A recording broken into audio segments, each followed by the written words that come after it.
I've recently come across a post from Sargon of Akkad that really epitomizes the mindset of the most brazen anti-SJW YouTuber. Is this notion that radical SJWs push people to the far right and make them vote for incredibly far right figures like Bolsonaro and Donald Trump? As Sargon put it this time, I don't support Bolsonaro, but the more people with Soviet symbols in their names moralize me, the closer I'll get. My response, which got his fans riled up, was if someone becomes a supporter of Bolsonaro just because of some blue haired Tumblrite, they have some extremely weak moral fortitude, weak will, and they are lacking in character. Sorry, but I don't buy it for a second. First of all, it's funny that you need a furry to tell you that you're responsible for who you support and the actions you take. The decisions to support someone is up to you, and you cannot blame anyone if you support someone who fawns over the military dictatorship of Brazil and opposes liberal values outright.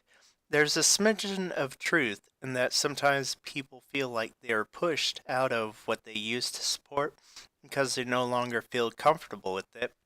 People get ostracized unjustly at times and leave a community. However, that does not excuse someone for supporting and allying themselves with people that hold completely opposite values from the ones they originally claimed to support. For Sargon, especially, and most of these people that claim the left made me like this, is just an excuse.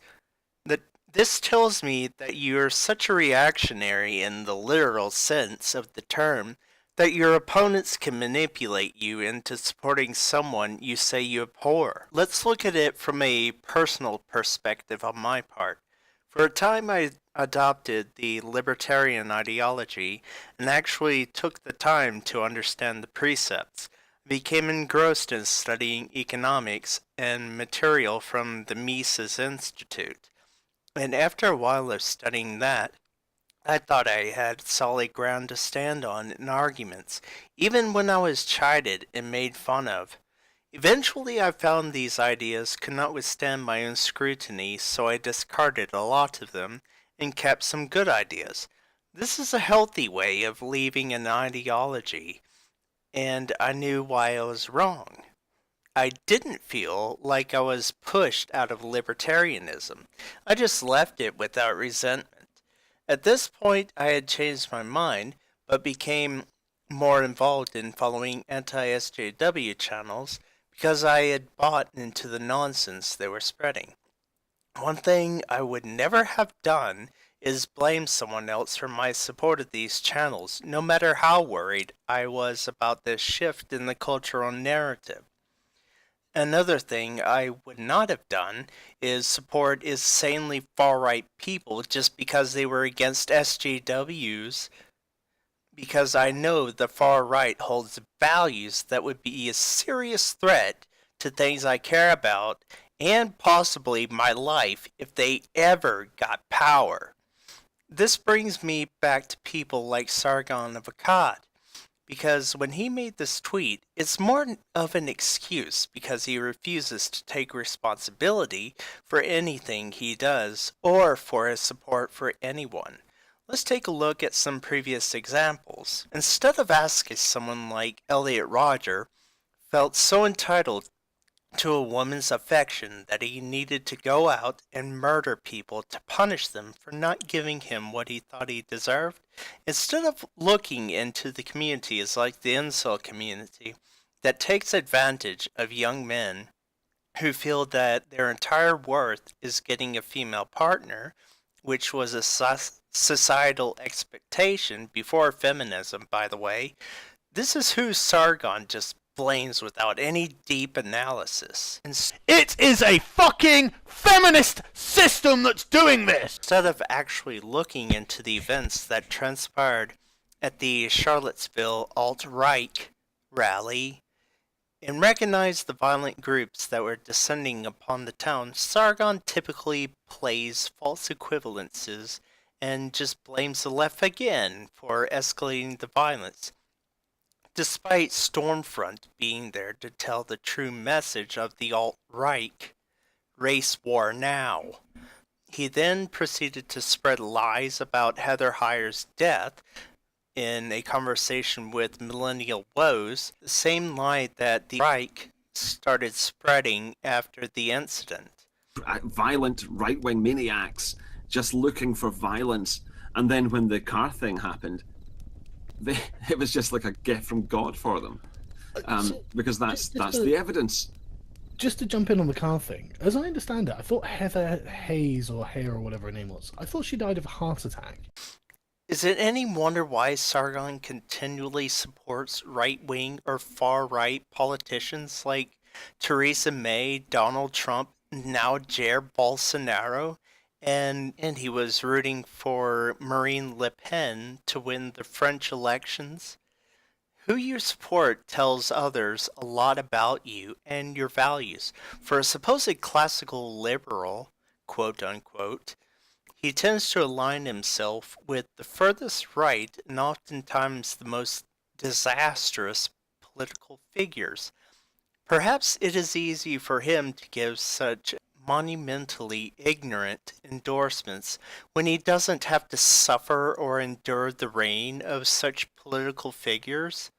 Instead of realizing that using racist language, even against the alt-right, which incidentally includes a slur against the Irish, is something that will make him more unwelcome on platforms that want to keep a clean presence, he whines about free speech and pretends that companies enforcing their TOS is some abridgment of his rights.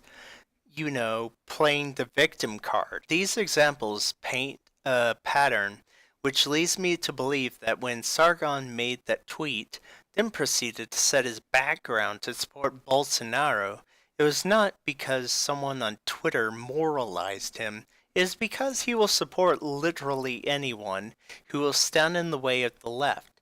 The thing about being a pure reactionary is this doesn't allow for much further insight into politics that is simple good guy and bad guy dichotomy, and in Sargon's case his enemy really is the left and, quote, cultural Marxists.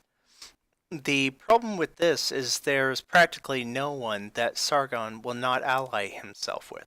Not the alt-right, not Trump, and not brutal military dictators, etc., to defeat this enemy. I think Rational Disconnect makes a very good analogy on this. The left made me go fash excuse. If someone kept accusing me of eating glass when I have never eaten glass, I don't get to then blame the idiot accusing me of eating glass if I just start eating glass. You don't end up becoming a Nazi or a Bolsonaro supporter just because someone called you a Nazi.